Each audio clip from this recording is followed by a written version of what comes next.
Hello, Snarkers. I'm Tracy, and welcome to Reality Snark. Please hit like and subscribe.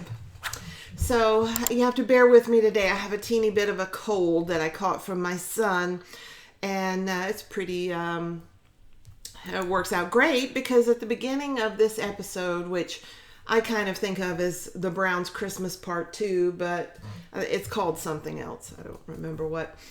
The Browns all have colds.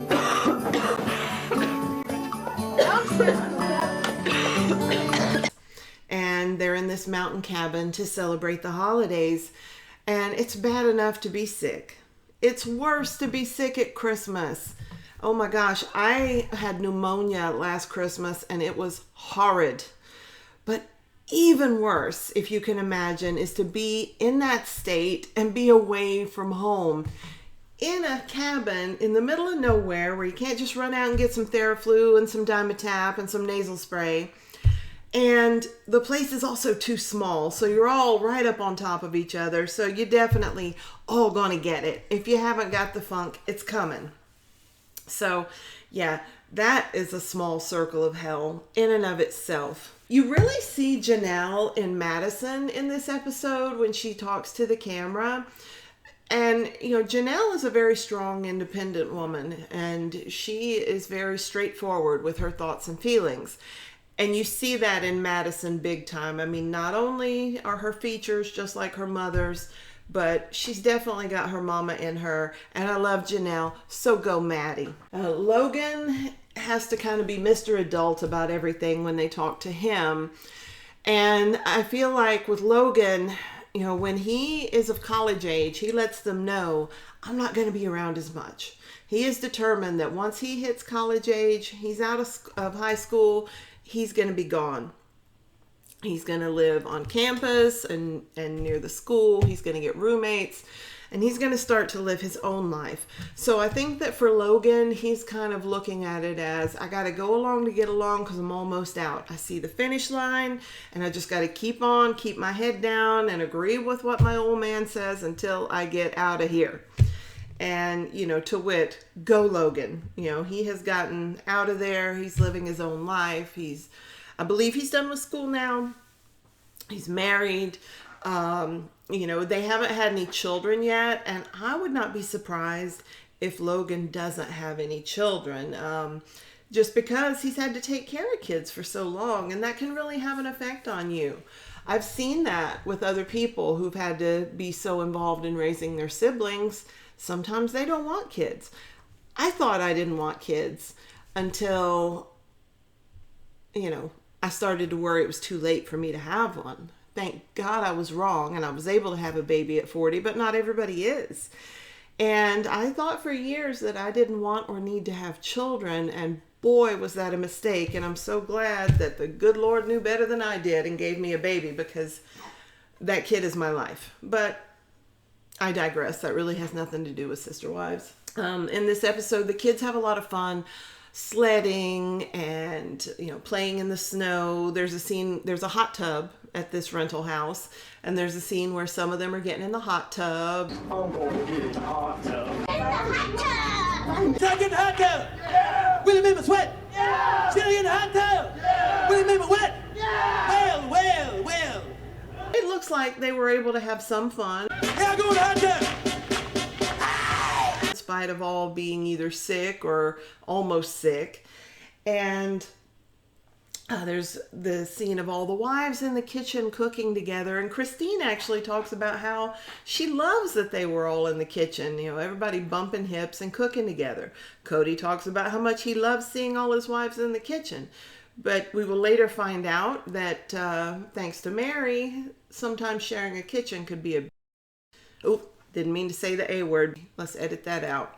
According to the wives later, you would find out that thanks to Mary, being in the kitchen together was not always the greatest experience. And the actual word they used, I can't use because YouTube does not like it, but you know what it is, and it starts with the letter A. And there are a few times we're going to bring up Mary and the letter A as we go along. Uppercase. And one of the fun parts of this episode is a pajama fashion show. You know, Mary makes all the kids pajamas at Christmas at this point. And we get to see a cute little fashion show with all the kids modeling their new jammies. And I must admit, it's adorable. I love seeing the kids when they're younger, even the older kids. It's just really a cute thing. And it makes me wish for the thousandth time that I had learned how to sew. I keep thinking I'm going to, but I worry that maybe it's a little late for me. I have attempted a couple of times to learn how to sew, and I can do, a simple hem or sew up a rip or something, but that's about it. And the way the Browns approach Christmas gifts is that the kids draw names for each other. And that way the pressure is off and everyone gets a chance to, really get excited about getting a special present for someone. 1, 2, 3. Yankee swap. And the kids say that they get 3 gifts apiece. They get a gift from whoever drew their name, and one from their mother, and one from their father. So that sounds great. And I bet the wives are all having to buy Kody's gifts, because that man ain't going Christmas shopping. It's almost 11 o'clock on Christmas Eve. You know what that means? Time to run out to the drugstore to get my gift.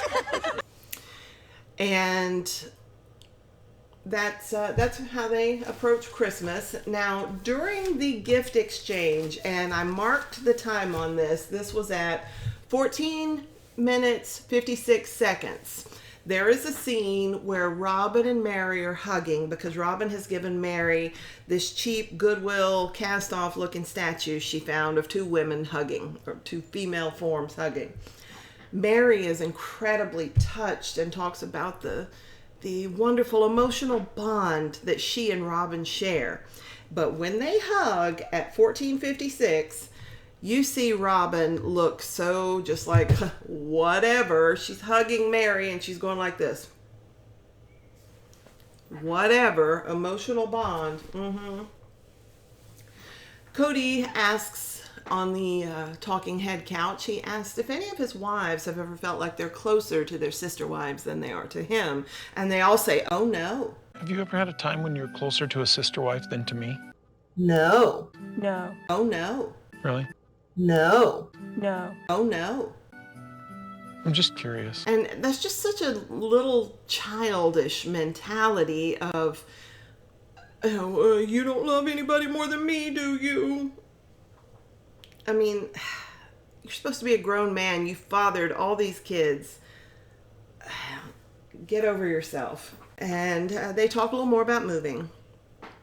Christine does not want to move, and she makes a comment about how she gave McKelty a cell phone for Christmas in case they move, or because they're probably moving. And Kody looks at her and kind of forcefully says, Are you still confused on whether we're going to move or not? and you can tell that Christine just really doesn't want to move. She's very sad about this. And so Robin pipes up, She has a choice just like all of us. and all I want to do is intercut the footage here of Robin going, that's a lie. That's a lie. Because that's exactly what came to mind for me rewatching this. And Kody does what Kody does and looks dumbfounded, like he doesn't quite know what to say. And Robin pipes up and tells him, because, and then delivers what she wants him to say. And you're going to see that more and more as we do this rewatch. Because anytime Kody is befuddled, Robin always has that answer. And it's because behind the scenes, she is very likely giving him all these thoughts, all these feelings, and giving him the script for what she wants him to say and do. I believe that wholeheartedly, and you can't convince me otherwise, because he's just not that smart. And I think Robin is intelligent enough to come up with some of these things that get said where I don't think Kody can. And there's a little footage of the kids talking about the move, and Hunter actually cries.